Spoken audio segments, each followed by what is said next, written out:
실패는 유한하지만 가능성은 무한하다. 가능성을 믿는 낙관적인 힘으로 인간은 발전하는 것이다. 탈무드의 명언입니다. 그런데 여기 프리미어리그에도 이같이 무한한 가능성으로 발전한 선수가 있어 눈길을 끌고 있습니다. 바로 토트넘의 손흥민입니다. 과거의 토트넘 감독인 무리뉴와 콘테는 모두 손흥민의 가능성에 대해 고개를 저었지만 이제는 확신으로 바뀌고 있습니다.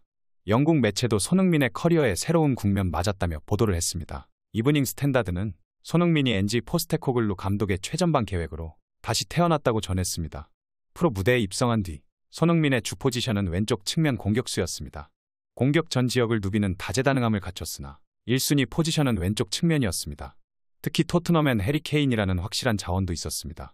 축구 통계 전문 매체 트랜스퍼마르크트에 따르면 손흥민은 왼쪽 측면 공격수로 가장 많은 273경기에 나섰습니다. 반면 최전방 공격수는 112경기, 오른쪽 측면 공격수는 59경기였습니다. 하지만 올 시즌 토트넘의 변화와 함께 그의 자리도 변했습니다. 포스테코글루 감독이 새롭게 부임했고 오랜 시간 함께했던 케인과 위고 요리스도 각자의 길을 가기로 했습니다. 손흥민은 새롭게 주장 완장을 차며 새 시대를 알렸습니다. 여기에 손흥민의 역할에도 변화의 조짐이 보입니다. 포스테코글루 감독은 시즌 초반 케인의 공백을 히샬리송으로 메우고자 했으나 히샬리송의 침묵과 부진이 길어지면서 손흥민을 최전방에 기용했습니다. 임시방편처럼 보였으나 손흥민의 활약이 진지한 고민을 하게 했습니다. 그는 벌리전에서 해트트릭을 기록하더니 아스널전 2골과 리버풀전 1골을 기록했습니다.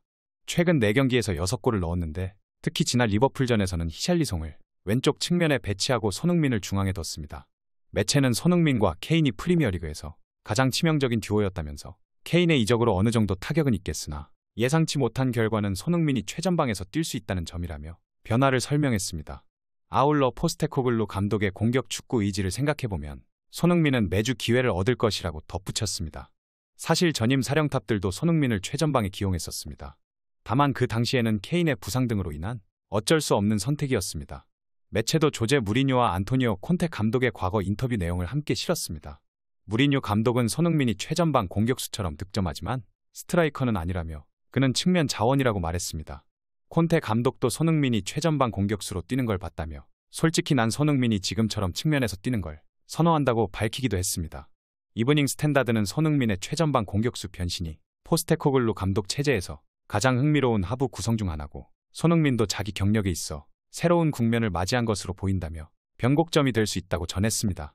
매체는 포스테코글루 감독이 지난 리버풀전에서 손흥민을 원래 위치로 보내는 대신 히샬리송을 왼쪽으로 배치했다며 이는 당분간 토트넘이 손흥민의 최전방 기용을 이어갈 가능성이 높다는 걸 의미한다고 설명했습니다.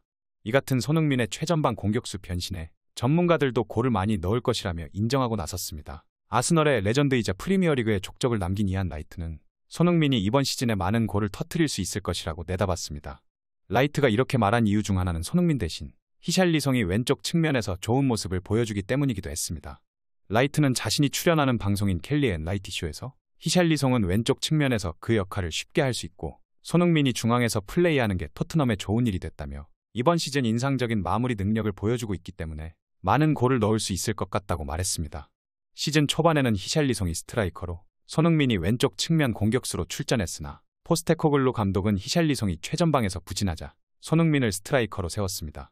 벤치로 내려갔던 히샬리송은 한동안 손흥민을 대신해 교체로 출전하다 지난 리버풀전에서 왼쪽 측면 공격수로 선발 출전해 날카로운 크로스로 손흥민의 골을 돕는 등 좋은 활약을 펼쳤습니다.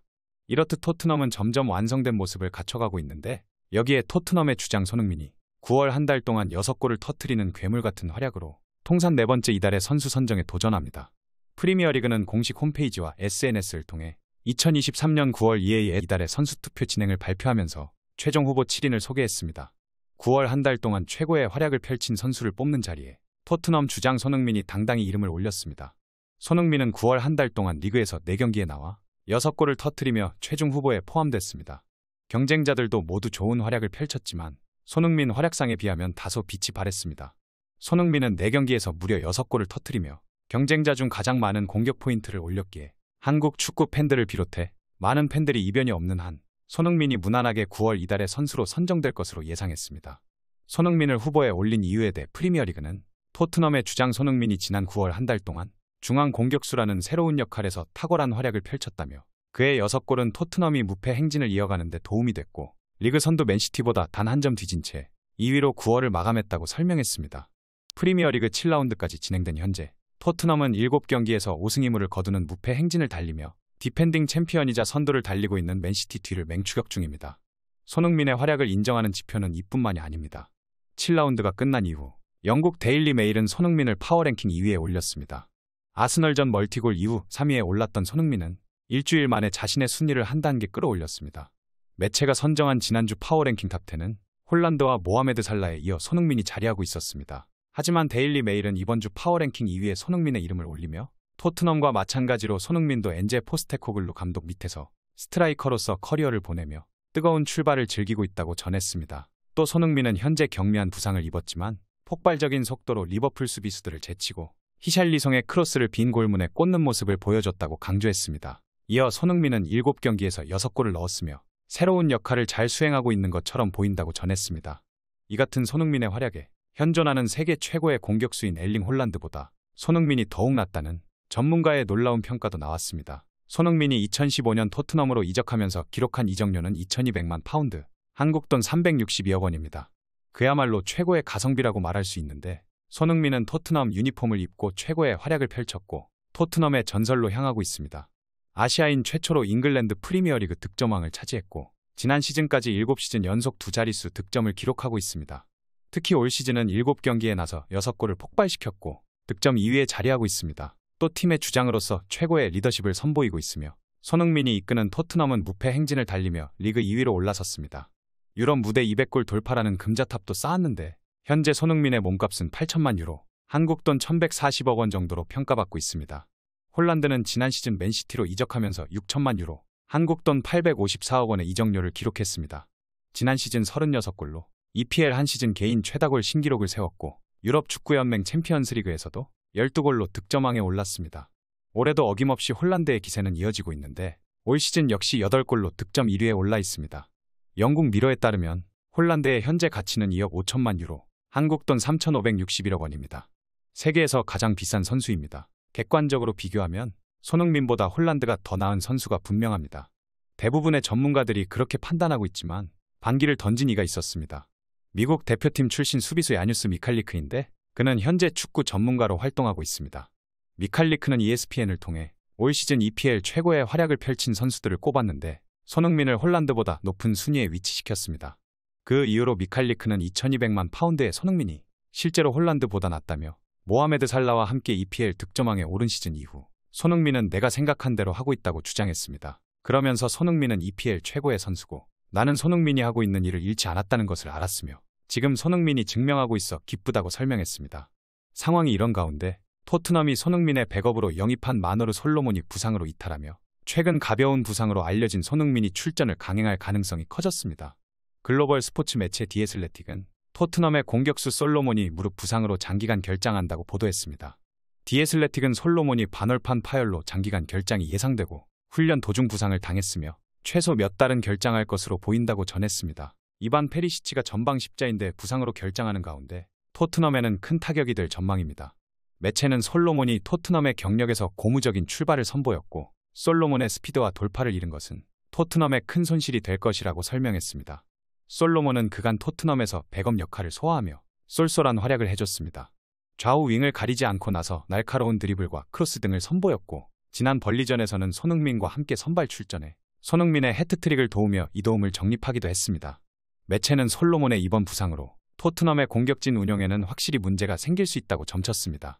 이번 솔로몬의 결장은 다른 선수들의 부상과 함께 손흥민도 부상을 달고 뛰고 있다는 점을 고려하면 더욱 큰 타격이 될 수 있습니다. 토트넘 내부 소식에 정통한 폴 오키프는 SNS를 통해 손흥민의 부상에 대해 요즘 매일 훈련하지는 않으며 주말에 경기에 나설 수 있도록 현재 훈련량을 관리하고 있다고 전했습니다. 또 지난 한 달 동안 사타구니 문제가 있었다며 손흥민의 몸 상태가 온전치 못하다는 소식을 전했습니다. 손흥민 몸 상태에 대해 토트넘을 이끄는 엔지 포스테코글루 감독도 한 차례 설명한 바 있습니다. 그는 풋볼 런던과의 인터뷰를 통해 손흥민은 리버풀전 때 100%가 아니었지만 그는 경기에 필사적이었고 자신이 할 수 있는 모든 걸 주려고 했으며 그렇게 했다고 주장했습니다. 이어 손흥민은 절대 90분 모두를 뛰지 않을 것이라며 우리는 항상 그에게 60분 정도 시간을 주려고 했으나 손흥민은 다시 전방에서 리드하며 압박을 가해 골도 넣었기에 주장의 노력은 대단했다고 덧붙였습니다. 실제로 그는 사타구니 쪽에 불편함을 느끼면서 100% 몸 상태가 아님에도 손흥민은 토트넘 주장이자 공격의 에이스로 팀을 성공적으로 이끌고 있습니다. 토트넘의 공격 자원들이 부상으로 이탈하며 손흥민의 출전 여부와 몸 상태에 더욱 많은 관심이 쏠린 가운데 과연 포스테코글루 감독의 루턴 타운전 선발 명단에 손흥민이 포함될지도 귀추가 주목되고 있는데요. 저는 손흥민 선수가 제발 한국에 오지 말고 현지에서 치료 잘 받아 건강한 컨디션 잡고 최고의 활약을 했으면 합니다. 이러한 상황에 눈치 없는 클린스만이 손흥민 선수를 혹사시키면 모두 놓칠 게 뻔합니다. 손흥민 선수는 국가대표에 대해 너무 애정이 많아서 오려고 하겠지만 이번은 그냥 쉬었으면 좋겠습니다. 지난 시즌부터 너무 많이 혹사를 당했고 지금은 누적이 되었기 때문에 큰 부상이 올 수 있습니다. 그리고 솔직히 저는 왜 베트남과 튀니지 평가전을 하는지도 의문이고 굳이 왜 유럽파를 차출해야 하는지도 모르겠습니다. 그냥 손흥민 선수는 이번 A매치 기간 동안은 푹 쉬고 재충전했으면 좋겠습니다. 비행기도 타면 안 됩니다. 비행기 타는 게 엄청나게 스트레스고 피곤하기 때문입니다. 부디 손흥민 선수에게 휴식 시간이 주어져 재충전을 완벽히 해 부상 없는 시즌이 되길 응원하겠습니다. 오늘 전해드릴 소식은 여기까지입니다. 페페TV 시청자 여러분은 어떻게 생각하세요? 페페TV는 여러분의 생각이 궁금합니다. 댓글로 여러분의 생각을 남겨주세요. 여러분 행복한 일은 매일 있습니다. 아무도 당신에게 상처 줄 자격이 없습니다. 다른 사람들이 아무렇게나 던지는 말에 상처받지 말고 오늘도 세상에서 가장 소중한 당신에게 잘해주기로 약속해요. 가장 큰 성공은 행복한 당신입니다. 그럼 다음 영상에서 봬요. 감사합니다.